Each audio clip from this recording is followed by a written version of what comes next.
Oh, here we go. It's bowl season, and we've got your bowl-nanza. We've got picks from every bowl game, including all the playoff games, well, at least the ones we know of right now, from our picks experts, Danny Kanell and Chip Patterson. Every single game, it's our best bets presented by FanDuel, wiping the slate clean for Danny Kanell. And Chip Patterson had a great season, hitting 55% of his picks or so.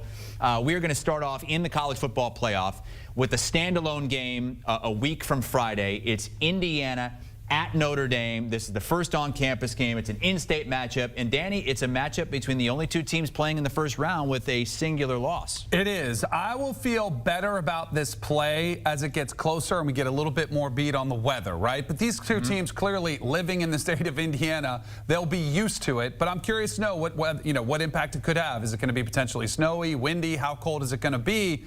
Either way, my favorite play, Chip, is the under in this one. The one thing that we saw, because Indiana, we've seen Notre Dame all year. Their defense has been great. Their offense has been great. But they really haven't played anybody since that game against Notre Dame. Or, excuse me, since they played against Texas A&M.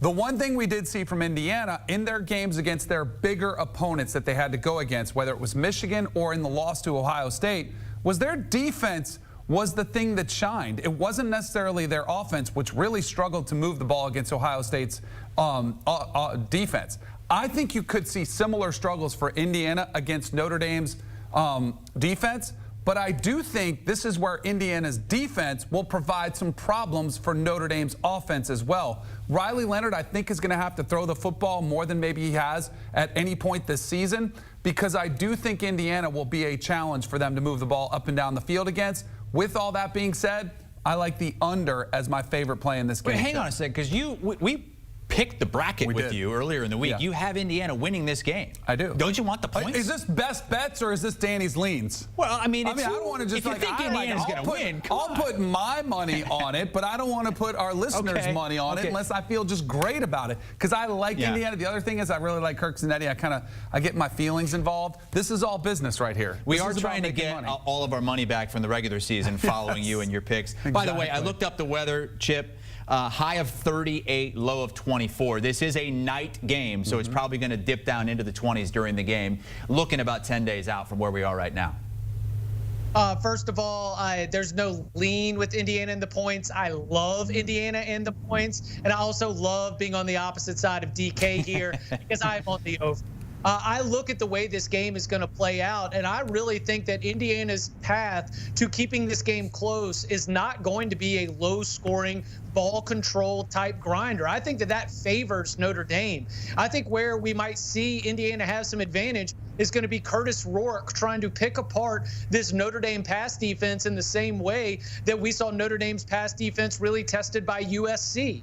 I think that those Indiana wide receivers, like so well scouted and recruited, brought in, whether it's Cooper, whether it's Surratt, like this is a group of pass catchers for Indiana that can absolutely have success against Notre Dame's defense. Ground and pound to me is not going to be the path. This is going to be one that I think is a little bit more back and forth, and it doesn't even need to be some kind of shootout to be able to get over 50.5. A close game that is decided in the high 20s, low 30s feels exactly where we are at. I think Notre Dame will be able to move the ball effectively. I think Indiana will be able to move the ball effectively. I think it's a one-score game, so I love the Hoosiers and the over. You saw those points per game numbers, two of the top three in the nation. These are the top two teams in terms of point differential as well. Indiana, #1, beating teams by 29 points per game. Notre Dame, #2, beating teams by about 26 points per game. Let's go to those Saturday playoff games. We'll get 3 of them. SMU, Penn State is the game that'll kick off first on that Saturday. It's an 8.5-point spread in Happy Valley. This is the only matchup, Danny, between two teams making their CFP debuts. Yes, and I think this game could play out similarly to the ACC championship game, where Penn State comes out early, establishes themselves as the physically superior team, while Rhett Lashley kind of figures things out, how to put points up against that defense, and Kevin Jennings, his quarterback, ultimately will get it done. I think this could be a backdoor cover situation. I like Penn State to win the game, but I think think SMU, they have so many weapons across the board. They make you defend sideline to sideline. Kevin Jennings, just when you think you've got a sack on him or when you think he's going to scramble, he stops right before the line of scrimmage, dumps it over your defense. I think there's going to be points in this game. We just saw Penn State with 2 100-yard rushers against Oregon. I think they'll be able to run the ball and score against SMU's defense, but I do like SMU and the over. I'm going to take Penn State here and lay these points. I think that SMU's defense did a good job of stopping the run against teams that struggle to run the football. And Penn State is, without a doubt, not a team that struggles to run the football. I think that I was so impressed with the way that Penn State found multiple ways to attack a very good Oregon defense. And this is a step down from that Oregon defense when you talk about what SMU has on that side of the football. The fact that Kevin Jennings is always going to be knocking at that back door does make this one a little bit more nervy when I'm looking at all the first-round picks in the college football playoff. But playing at home, playing in front of that crowd, even though the game's not at night, I know that it's going to be a raucous environment in Happy Valley. So I will take a Penn State team that really impressed me against Oregon, and I'll think that they can take care of business against SMU. A lot of talk that Penn State benefited from losing that Big Ten title game because of the path that they'll get in the bracket.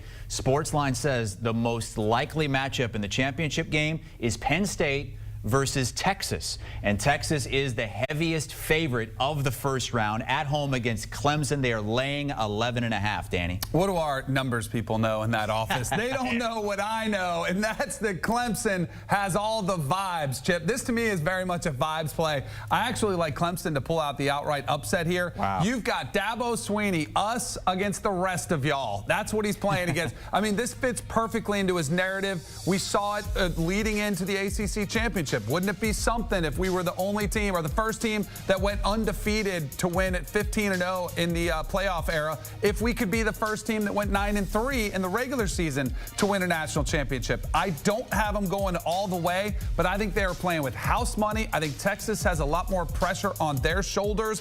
Cade Klubnik feels more than relaxed in this stadium, where the last time he played was a state championship, where he got the best of Quinn Ewers. I like Clemson. I also like the over in this game. I think both points will put up points. By the way, Cade Klubnik, his 40 total touchdowns there, one of the tops in the country. 33 passing touchdowns is good for third. He has really come into his own, feeling comfortable running and throwing the football. I think he's the difference. Love that. Obviously, when you're talking about vibes, you're speaking my language, DK. I'm also going to take Clemson. Also, if you've seen my expert bracket, I do have Clemson pulling the upset. And it is because the Texas Longhorns have not been as good in performance as they look on paper. And that has been that way for a long time, especially when it comes to the offensive side of the football. And I think that that is something that is going to keep this game lower scoring. And when it's lower scoring, that means that Clemson is always going to have a chance. And if we talk about what's going to happen late in this game, who's going to be playing more free, who's going to be playing more loose, and who's going to be just gripping it really tight?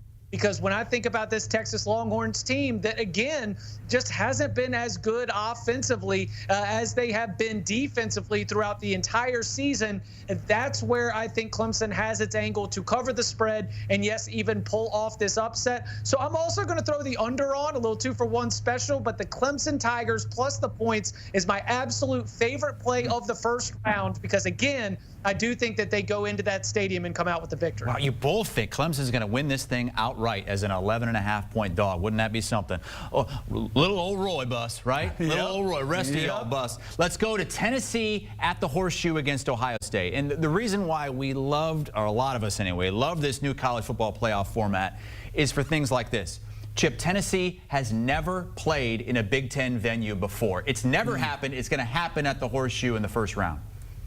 Yeah, I'm not necessarily looking at Nico Iamaleava. I'm not necessarily looking at Josh Heupel and, that up-tempo spread, chuck it around type vision. I'm looking at Dylan Sampson in this Tennessee run game as the reason why I've got a lot of confidence in the Vols to be able to cover this spread and, like Clemson, threaten for the upset on the road.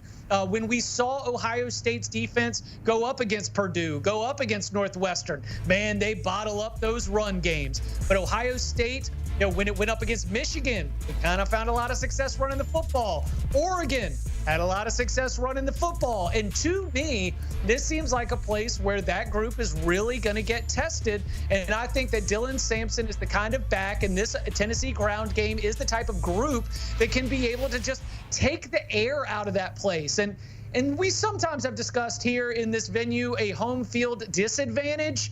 Just imagine the grumbling if a couple calls, if a couple bounces don't start going Ohio State's way. Tennessee can string together long scoring drives with that ground game.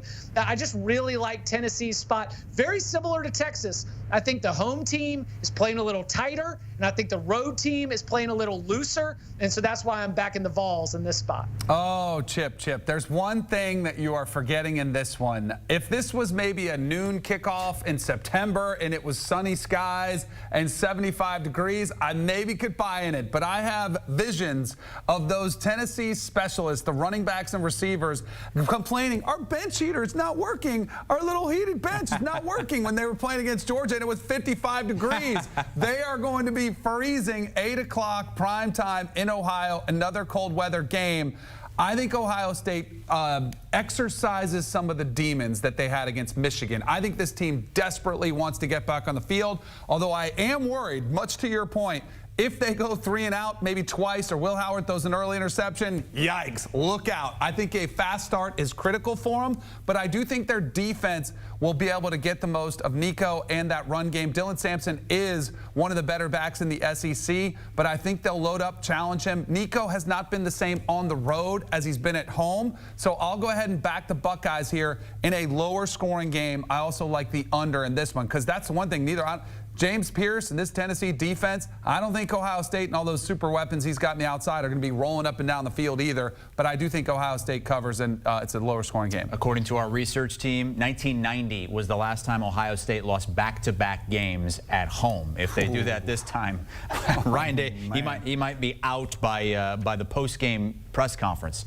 Let's recap the picks for the first round of the playoff from Chip and Danny, and just like the regular season, really, very little that they agree on other than Clemson. They love Clemson, plus 11.5 at Texas, and they both like Clemson to win outright. When we come back, to the bowl games we go. And Billy Napier's Florida team feeling real good heading into bowl season. Memphis is also going to kick off bowl season Tuesday in the Frisco Bowl.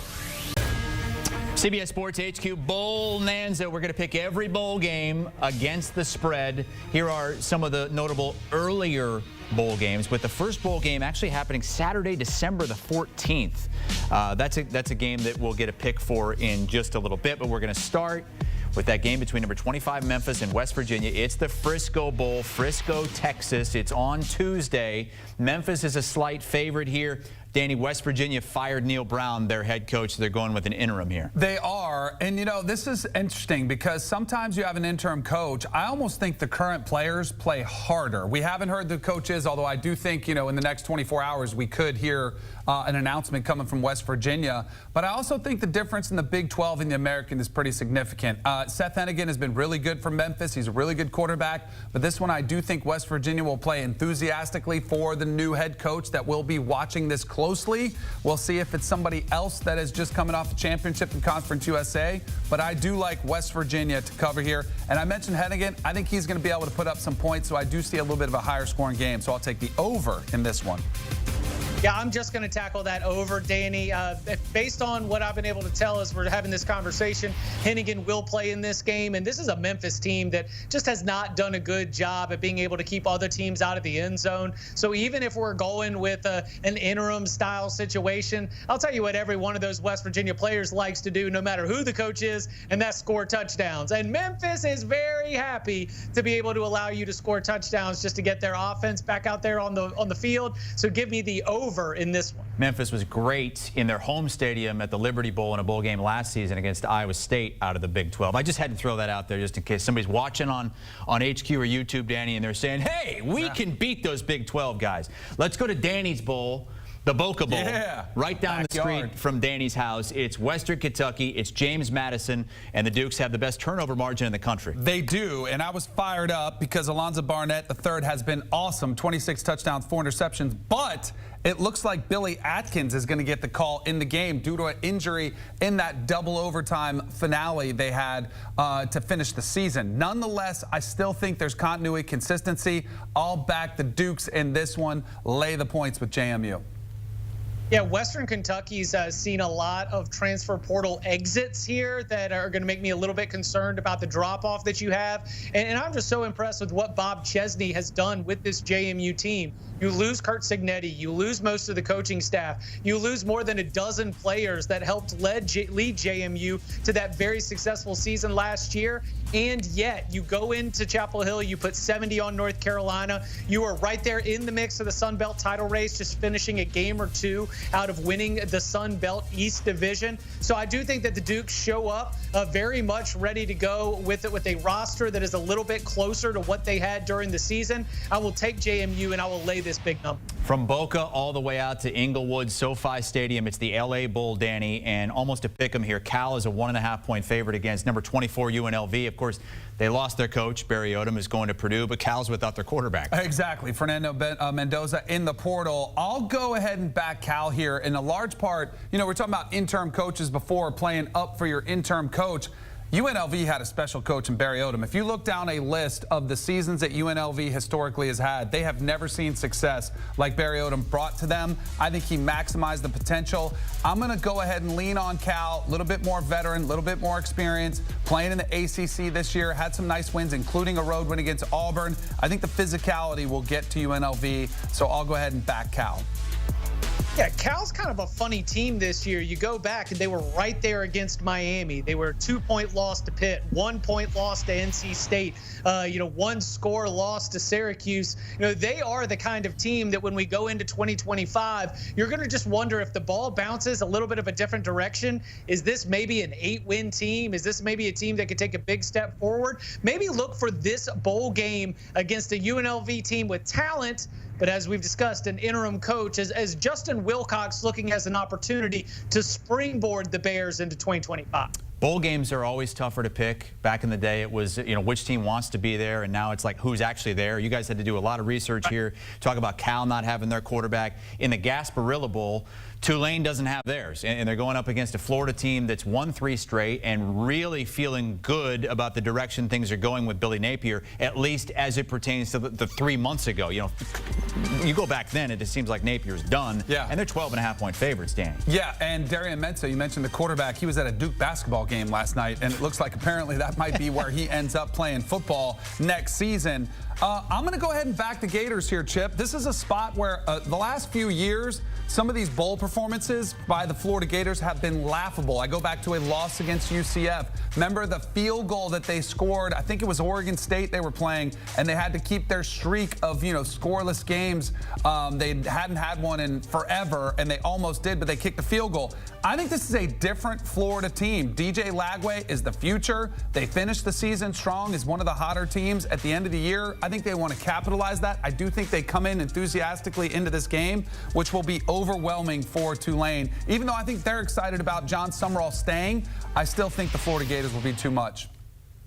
Yeah, these two teams went in different directions at the end of the season. Florida finished strong. Tulane shows up to this game on a 2-game losing streak. Very disappointing defeat to Memphis on Thanksgiving night. And then, let's see, Army had no penalties, no punts, as they just kind of did everything they wanted to do, running right through this Tulane defense. You mentioned Darian Mensah has hit the transfer portal. Kai Horton, another quarterback, has hit the transfer portal. That just leaves Ty Thompson as the only quarterback with a pass attempt left on the roster. Now, look, Mekhi Hughes, their running back, really was a big-time part of the offense, 1,300 yards. I'll be looking at his status as we get closer to kickoff in terms of where this Tulane offense is going to be. But just from a trajectory standpoint, Florida finished strong. Tulane let go of the rope a little bit. They're very excited to have John Summerall back with the new contract extension heading into 25. but I think there's even more buzz about what the DJ Lagway-led Gators are going to be in 25. I'll take Florida. I'll lay the big number. That game will lead into the first college football playoff game on that Friday night. Let's jump to Christmas Eve, standalone game, Hawaii Bowl. San Jose State is very familiar with this. They played in this bowl game last season. They played at Hawaii last season, so their third trip there, Chip, in like the last 13, 14 months, taking on South Florida, making a long trip. Yeah, I would imagine that in the who wants it more, I actually might give some credit to the Bulls because it's like, hey, we've gotten all the way here. What are we going to do? Come out flat? I mean, I expect that Alex Galesh is going to have this group inspired and ready to go. And the other piece that supports that thought is just the way that this team finished. I mean, they get off to a 2-4 start. They lose their star quarterback, Byron Brown, to an injury. And initially, that was really looking like it was going to make their season just slide off the rails. But I thought that the Bulls did a good job of getting on their feet, having a little bit of a stronger finish, winning enough games to be able to reach bowl eligibility. And so if you're going to bust your tail to make it to a bowl season, if you're going to spend all the time flying all the way to Hawaii to play on Christmas Eve, well, then you might as well show out and you might as well make the most of it. Yeah, give me the Bulls plus a 2.5 and probably to get it done outright. I am with you, Chip, on this one. You know, you mentioned the travel way out west to Hawaii. If you spend multiple nights there, they get there 4 or 5 nights, so I don't think jet lag's a problem. I go back to the success Alex Galesh had last year in the bowl game against Syracuse at the Boca Bowl. You always wonder how teams, you know, prep for that one. I know Syracuse was playing a tight end at quarterback, so it wasn't a fair fight, but still, they showed up ready to go. It was pretty evident. I think they'll do the same thing against San Jose. And also, USF, their record may not be great, but they are pretty battle-tested. Remember, games against Miami, Alabama. I still think the American is a better conference than the Mountain West, so I like USF to get this done as well. If you're able to charter a direct flight and you've got enough gas, it's still going to take over 12 hours to fly from Tampa to Hawaii. We have more picks from these guys. They're not going to speak on every game, but we did get their picks for every bowl game for this bowl Nanza. They both agree on South Alabama. Again, that's not the Washington football team. That's not the Commanders. That's Western Michigan that they're playing in the Salute to Veterans Bowl. New Orleans Bowl, Chip likes the under in that. So does Danny, of 47.5 between Georgia Southern and Sam Houston. And then Danny's going with Ohio minus 2.5 against Jacksonville State in the Cure Bowl. Chip is going with the Gamecocks of Jacksonville State in those 2.5 points. Still many, many, many more bowl games to pick coming up, including the Cuse going for a 10th win. Texas A&M, an interesting game against UNC. And, wow, the Bill Belichick factor, perhaps, with North Carolina. Continuing our Bowl Nanza picks against the spread for some post-Christmas games, including the Raton Bowl between Kansas State and Rutgers. You got an old Southwestern Conference rivalry renewed between Texas Tech and Arkansas. Syracuse going for a 10-win season against Washington State, and a couple of big brands going head-to-head, A&M and USC in Vegas. We've got Danny Kanell here. I'm Chris Hassel, also joined by Chip Patterson. And let's start with the Rate Bowl in Phoenix. Not the guaranteed Rate Bowl, and just the Rate Bowl, that's it. Rutgers, Kansas State, Wildcats favored by 6.5, Chip. Rutgers 6-2 in bowl games under Greg Schiano all time. Dadgummit, Chris. Now you just you went in there and you took. Because here's the deal. Sometimes when we've got all these different players coming, players going, opting in, opting out, portal this, portal that, sometimes you got to think about the bowl preparation process. And as you just mentioned, Greg Schiano, compared to his peers, has an immaculate record when it comes to his performance in bowl games. The 6-2 record includes a lot of wins as an underdog. It includes a lot of wins that weren't expected, including just last season with a lot of these same players taking down the Miami Hurricanes in the postseason. So I love buying into Greg Schiano, just an absolute bowl game master. Give me Rutgers against the spread. Let the children sing, Chip. I am on the same page as you with Rutgers. You know, Chris Kleiman, it was a disappointing season by Kansas State's standard. I think this is a team that thought maybe they could challenge for the playoffs. Wonder a little bit where their psyche is. I think they'll both obviously be excited to take a trip to Phoenix, but I do like Rutgers, their physicality coming up on top. I do think you'll see Kansas State, both of these teams put up some points, so I like the over as well. All right, short and sweet from Danny. Let's move on to a bowl you don't have to think that that much about. It's the Birmingham Bowl. Where's that at? It's Birmingham, Alabama. And this is kind of a sexy game if you get both quarterbacks playing, if these teams are like they were in the regular season, because Georgia Tech, Danny, and Vandy gave big-time programs fits all year. They did, and Georgia Tech, one of their best players, and actually the best available player in the 24/7 transfer portal ranking system, Eric Singleton, their star wide receiver, in the portal. So even without him, I still like Haynes King and Georgia Tech to get it done. I hate to do it. I hate to go against our guy Barton. They've had such a good season, but I do think he getting healthy is going to be huge. Remember the last time we saw him out there was that 8 overtime thriller versus Georgia. Man, was he putting his body on the line as he had all season long. I think some time off could do him a world of wonders. So I think Georgia Tech gets it done here against Vanderbilt. I'll lay the 2.5.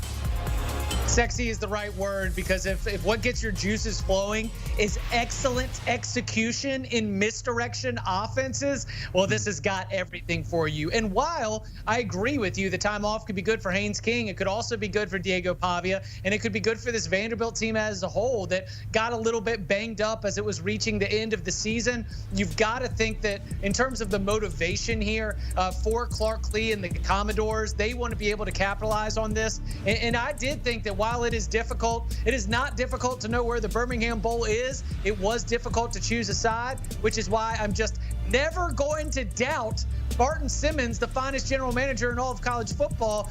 Give me the Commodores to be able to win this game. But I'll tell you what, this one is one of my favorite games of the entire bowl schedule. It should be a good one on December 27th. Yeah, you want teams that want to be there, and it seems like these two teams, after the seasons they've had, could really cap it with a nice victory there. Let's go to the Liberty Bowl in Memphis. And Chip, this is an old Southwestern Conference rivalry between Texas Tech and Arkansas. These two teams played every year from like the mid-50s into the 90s. Just their third meeting since then. Yeah, I think this one's going to be played a little bit more wide open, maybe a little bit loose. And that is certainly what we've seen from the Liberty Bowl in the past. You know, we've gotten these kinds of games where even Arkansas has been involved in them, where there's just touchdown after touchdown after touchdown.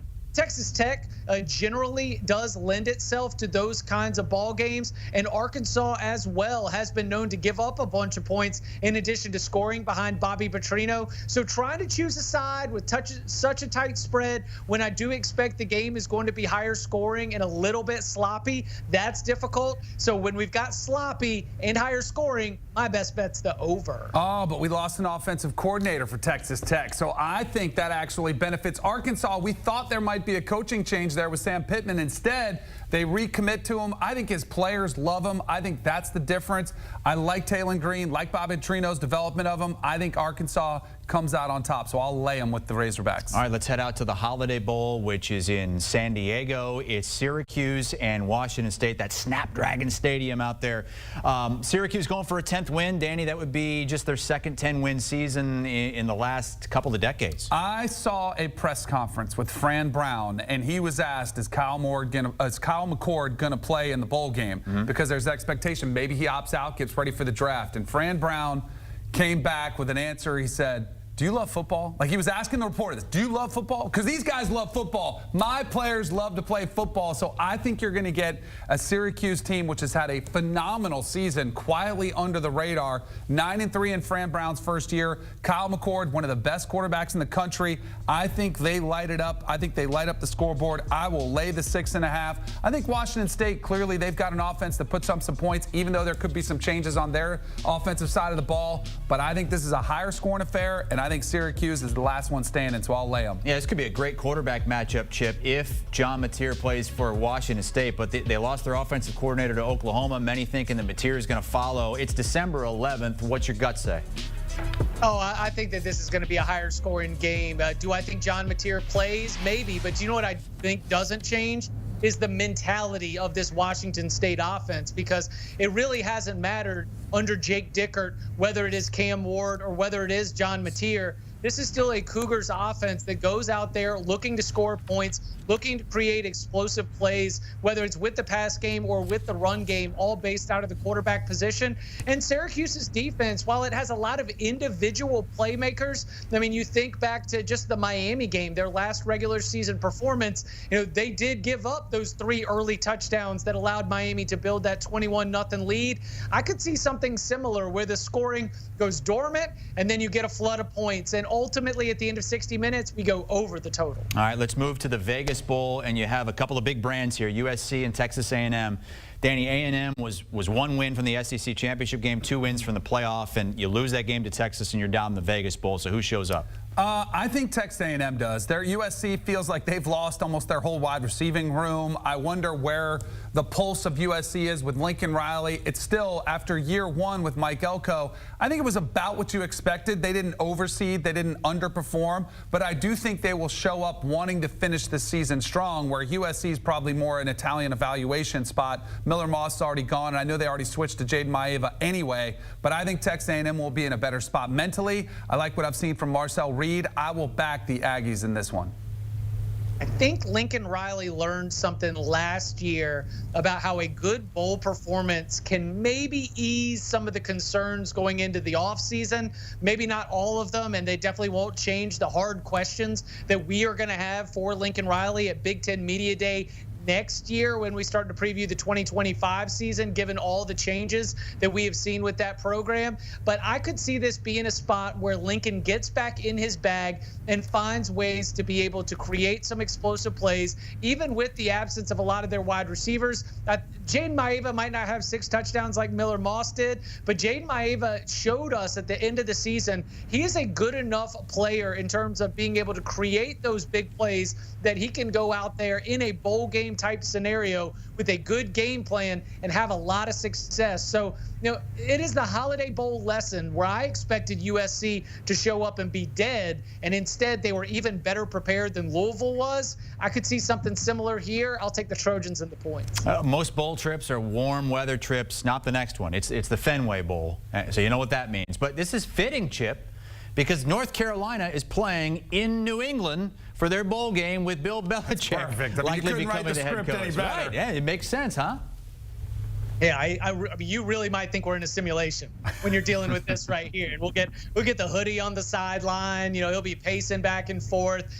Ultimately, for my game pick, though, I am not going to be taking a North Carolina team that has lost a lot of its key players. I've got to expect that whether it's a Marion Hampton, the NFL players might be opting out of this game to get ready for the NFL. I know Kamon Rucker has already announced that he's going to be getting ready for the NFL draft as well. And for UConn, what an opportunity. This is a Huskies team that has been competitive against even a lot of the power conference teams that they've played so far this year.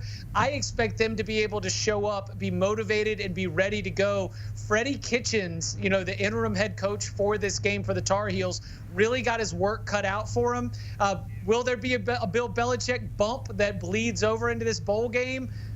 Maybe, but not enough that I would trust them to cover a spread of 4.5 points. Oh, I'm taking the bump all day long. This is a vibes play. I can just picture it now. Belichick in the Tar Heel blue with that cutoff hoodie out there in the snow, like not even phasing him. Maybe even getting a little involved in the defensive game plan. If this thing gets done in time, those players are going to want to play hard to impress their next head coach. If it does indeed happen, I will back the Heels happily. All right, Danny Kanell and Chip Patterson picking every bowl game this season. We have a few more picks for you, including the Myrtle Beach Bowl, which is Coastal Carolina playing at their home stadium as a 7.5-point dog against UTSA. Danny going with Coastal.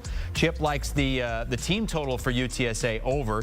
Chip likes the first half under of 20.5 in the Idaho Potato Bowl. Danny likes Northern Illinois over Fresno. Danny also likes Pitt minus 8.5 against Toledo in the whatever the game above Sports Bowl is. Where is that?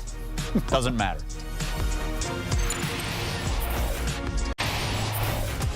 Still have more than a dozen bowl games to pick with Danny Kanell and Chip Patterson, including a couple of top 25 matchups featuring Big 12 teams, Iowa State, Miami, and the Pop-Tarts Bowl.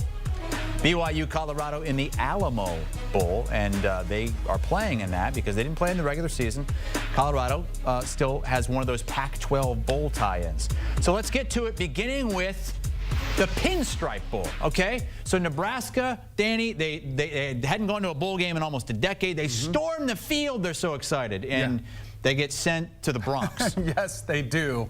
I'm going to go ahead and back Boston College here. I don't know how excited Nebraska is going to be in this bowl game. Like you mentioned, season falls short of expectations. They started off this season so hot and then just kind of limped into the finish. Meanwhile, Bill O'Brien, I thought he over-delivered for Boston College. Made the late switch at quarterback to Grayson James. Saw them play a couple games tight late. Gave SMU a good one in Dallas. I like Boston College to win this game. I do too. I think that what you mentioned about Grayson James is really key here because we're going up against a Nebraska defense that lost its defensive coordinator, that lost a couple of members of that staff. And I think that Bill O'Brien, with some time to prepare, is going to be able to get Grayson James ready. And that's something that I think surprised me a little bit. You know, we're sitting here in this era of how will pro coaches adapt to college? Well, if you are able to get that buy-in, if players are willing to be coachable, Bill O'Brien and Boston College have showed that they can get you ready to play with anybody. I like the Eagles in this spot. All right, let's go to our first ranked-on-ranked bowl game. It's the Pop-Tarts Bowl in Orlando, and it's that Iowa State team that got smoked by Arizona State in the Big 12 championship, taking on a Miami team that feels like maybe they should be in the college football playoff. Chip, you think we see Cam Ward in this game? As of right now, I do. That's been the word from Cam, is that he is telling people he's planning to play in this game. Whether that changes or whether it's just for a quarter or a half or whatever it is, we will see. But I will make my 2 wagers on this game with the assumption that Miami's offense is going to find ways to be explosive no matter what. Because what we saw to me in that Iowa State loss to Arizona State is something that we also saw in Iowa State's narrow win against UCF, which is that the teams that have that high level explosiveness from an athleticism standpoint are able to take advantage of a lot of the players in the back 7. And so whether it's the backups, whether it's the third stringers, Miami does have dudes. And so I think that Miami to win, and then also the over, because Miami's defense couldn't stop a lick anyway. I do think that we could see Iowa State score enough to take us over the total, but Canes to win. You know, Chip, you mentioned Cam Ward telling people. He's not just telling anybody. He was on a FaceTime call with Shedeur Sanders, and Sanders was like, I'm playing. Are you playing? And he said, yeah, I got to go get ready for this bowl game. So I think there's some positive peer pressure going on between these two buddies who like to work out in the offseason. And by the way, I do think when you see quarterbacks play that are the leaders of their team, that are sort of the face of the team, I think that encourages everybody to go out there. So I do think you get an enthusiastic Miami team that wants to go out with a bang, kind of get that taste out of their mouth from getting left out, from losing 2 of their last 3 games.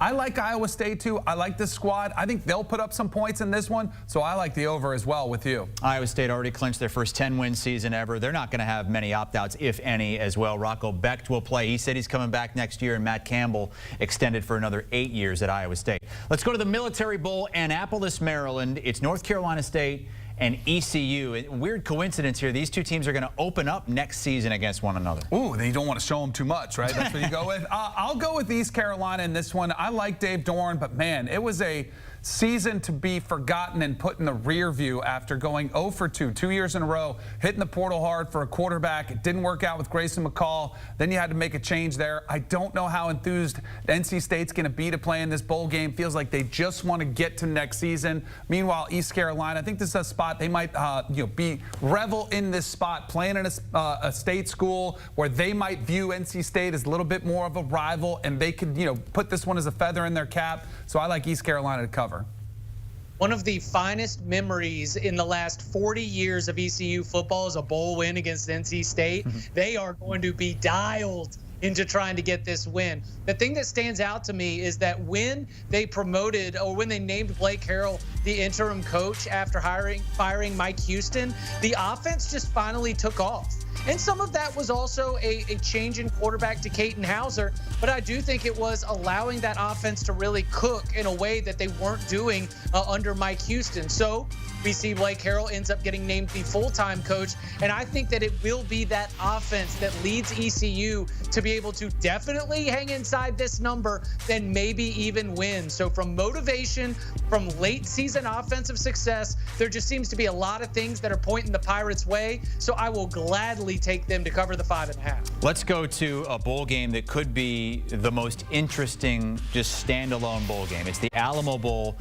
BYU against Colorado. These two teams tied for first place in the Big 12. Danny, they got left out on tiebreakers. And it sounds like Shedeur Sanders and Travis Hunter, who could be the top two prospects in the draft, are going to play. That's what they're saying. That's what Coach Prime has said. He said, hey, we're going to finish what we started this season. I absolutely love the mentality. I do think it's become infectious across the sport somewhat with some of these other players. We were talking about Cam Ward, who, by the way, I know that was a trendy pick that people wanted to see Colorado, Miami. Consider me in that group, but I think BYU comes in with a little chip on their shoulder too, with that bullseye on their back. Colorado, I think they could be in trouble from the physicality that BYU brings to the table.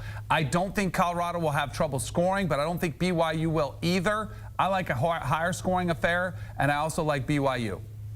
Yeah, I love the competitiveness that Deion Sanders has put inside this Colorado team, the mentality, and I definitely believe him when he says they're going to suit up. I do not believe that they will play 4 quarters. So here's what I'm going to do here, okay? I think they get out there. I think we get some offensive success early. I would not be surprised if at some point we do decide to protect our 2 first-round NFL draft picks on the Colorado side. So, look, here's the way I'm going to attack it from the best betting standpoint. Let's just go first half over 26.5, a number that honestly Colorado could come close to hitting themselves if they do have Shedeur Sanders and Travis Hunter out there, and that BYU certainly has shown the ability to go out there and get 7, 10, 14 points in the first half as well. I like this value for us to be able to get 27 or 28 points in the first half. So I'm just going to go with the first half over. Then we'll see if any business decisions are made after halftime. Most of the totals that we're seeing here in the 50s or 60s, we're going all the way down almost into the 30s here. For the Music City Bowl in Nashville, Iowa and Missouri, the total is 40.5. Missouri a slight favorite. And the big opt-out here is one of the best running backs in the country, Caleb Johnson for Iowa, Big Ten's leading rusher, has opted out for the draft. Oh, I thought you were worried about Cade McNamara, who's hit the portal again. Yeah, so I was worried about that. Addition for you. by subtraction. This was their whole offense. That's why I do like the under, because all of a sudden there was a trend earlier this season to take Iowa overs. But I'm going to go back to the old well and take the under in this one. But I do think Iowa, their defense will show up. And Missouri has been a team that all season long, the trend has been they have beat up on teams that aren't very good, and they haven't looked great against the better teams. I think Iowa, Kirk Ferentz, I think he traditionally has his team ready to go in bowls. So I like Iowa in this one to cover a lower scoring game, maybe a field goal win for Mizzou, but I like Iowa. Yeah, I took note of Kirk Ferentz and bowl performances in the past when I was looking at my handicap for this game. I also took note of some of Missouri's slow starts in games this year, where it takes a little bit for the Tigers to really warm up into a competition. So I'm just going to go Iowa first half plus 2.5. When you take Caleb Johnson out of the lineup, I do think that Missouri, just even with whatever their status of opt-in or opt-out is, Missouri does have better skill players that can find ways to score. But with that habit of being a little bit slow starting, I like Iowa's chances to either lead or be tied when we go into the break. So I'll just tackle that first half game prep advantage Iowa, but acknowledging talent, high-end advantage Missouri. Last 4 times Iowa's played a ranked team, they've lost by a combined total of 127-7. Well, you can make an argument that Missouri shouldn't be ranked. That's true. A fraudulent ranked team in Missouri. I don't know. Missouri's been doubted a lot in these spreads. More often than not, I feel like they've come out and they've covered. Let's get some more picks from these guys. I'm not going to go through all these, but they do like TCU in the New Mexico Bowl, minus 12.5 against the Ragin' Cajuns. Take a screenshot. Picks from Chip and Danny. When we come back, it's Alabama's chance to get to 10 wins and extend their long streak of double-digit win seasons. Can they get it done? Boys will pick it next. Finishing up our Bonanza Pick'em. And we're moving on to the New Year's Eve Bowl. Yeah, a lot of those games that normally you'll see on New Year's are happening on New Year's Eve this year, including the Citrus Bowl.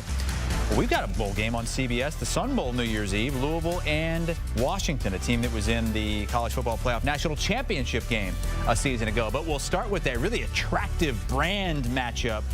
Alabama, 10.5-point favorite against Michigan, Reliaquest Bowl, the old Outback Bowl. Bama, Chip, needs to win this to extend their streak of double-digit seasons to 17 straight. I think that there's a misconception about what happens when Alabama does not get into the college football playoff, or when Alabama does not necessarily get its way, that might go all the way back to Trevor Knight in Oklahoma a long time ago. Because recently what we have seen is that when Alabama goes up against a team that does not necessarily have its high-end talent, is that they absolutely blow them out of the water. And I think that that is what we will see here from an Alabama team that might be able to carry on the lesson that Nick Saban would always have for his group, which is you never waste a loss. And so by missing the college football playoff, if I'm Kalen DeBoer, I use that as a motivating tactic. I use these bowl practices as a way to refocus the team on how to practice, how to prepare, and how to play. And I think the Crimson Tide are able to go out there and put up a number that Michigan's offense is just not going to be able to match. I feel comfortable laying the double digits with the Tide. Can Bryce Underwood dress in this game and play? I don't think he can, right? They can't early enroll and play in the bowl. Unfortunately not. No. Yeah, I'm going to go ahead with Chip and back the Tide here. This is a surprising matchup to me. I know it's two big brands, but Michigan's offense was so inept all season long. I think that's exactly what the Tide defense needs. I think it's like trying to run into a brick wall, and I do think that offense will get it going, and I think Kalen DeBoer will have this team looking to extend that bowl streak. And the 10-win season, so I'll back Bama. It's a good idea, though. You know, we have the early enrollees. Right. You know, they come in the spring. Why not just have them come in for the bowl games as well? Make it more interesting. Our game on CBS, it's the Tony the Tiger Sun Bowl. It's Louisville against Washington, and Louisville is a 3.5-point favorite, Chip. Yeah, I'm going to go with Washington here. I saw something late in the season as Jedd Fisch started to allow his young quarterback, Damon Williams, to start to take on a little bit more of a role. He really saw a lot of action against Oregon, and I do think while he is a raw player, with the extra bowl practices, I'm expecting Jedd Fisch, who's done some good work with quarterbacks all throughout his career, to be able to prepare him to attack a Louisville defense that at times really has been there for the taking. The Cards have good pass rushers, but on the back end of the defense, I think you can find some success. So I will take Washington here, plus the points, give them a decent chance to be able to win the game outright. And again, it is about Jedd Fisch preparing his quarterback for 2025 and using this bowl game as a great opportunity to do so. Oh, but what if they don't have their defensive coordinator, Steve Belichick, on the sideline? That could be a devastating loss. I'm going to back Louisville. I think they're a really good football team that put up a great fight, one-possession game against Notre Dame, one-possession game against SMU, went into Clemson and beat Clemson, which at the time we thought was going to end their season and their postseason hopes, but now they're still alive, obviously. Jeff Brom has done a really good job. Once again, I think he'll figure out a way to put up points on Washington's defense. So I like Louisville here. And they played well against Miami. I mean, it's just a team that just had to play everybody in the ACC. Let's go to the Citrus Bowl, also on New Year's Eve. This is a top 20 matchup. Man, no respect for the Fighting Tom Fornellis here. 10.5-point dogs are the Fighting Illini against South Carolina. And I'm going to back them. I'm going to borrow Fornelli's little scarf that he likes to wear, that orange and blue scarf, to back the Illini. I think this team's defense, the thing with South Carolina is you have to stop Lenore Sellers, and I think they'll do that similar to what we saw from Clemson, right? Clemson in this matchup, we just saw a few weeks ago, they had them held in check about 90% of the games. You just can't let them get loose and kill you with some of those big runs. I think Illinois will be able to do that. I also think their offense will be able to put up some points, but not very many. That's why I like the under as well. But this is way too big a number for an Illinois team that I think is fired up to play an SEC team.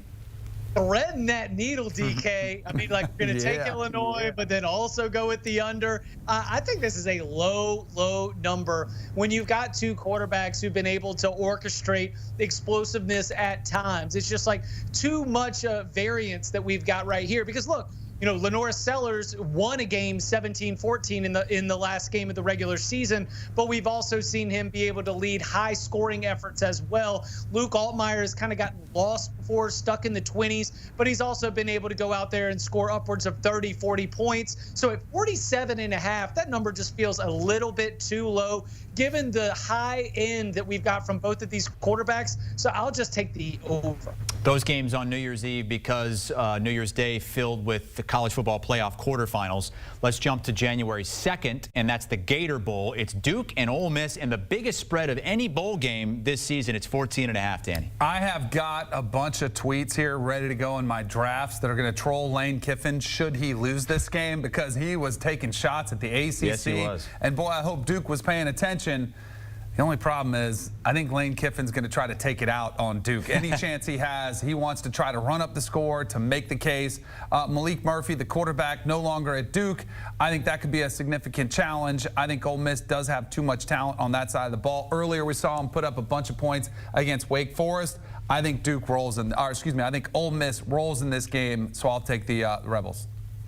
Ole Miss unders were a bit of a well this year, like relying on that defense to be able to limit opponents and maybe not being able to hit as many explosive plays when they got deeper into the season as they did when they were in non-con play. I look at Duke, and their method to be able to be competitive in this game is to do anything they can to shrink it. And you mentioned Malik Murphy has hit the portal. Grayson Loftus has hit the portal. I don't know if we're doing Wildcat quarterback with Star Thomas. I'm not sure what the game plan is.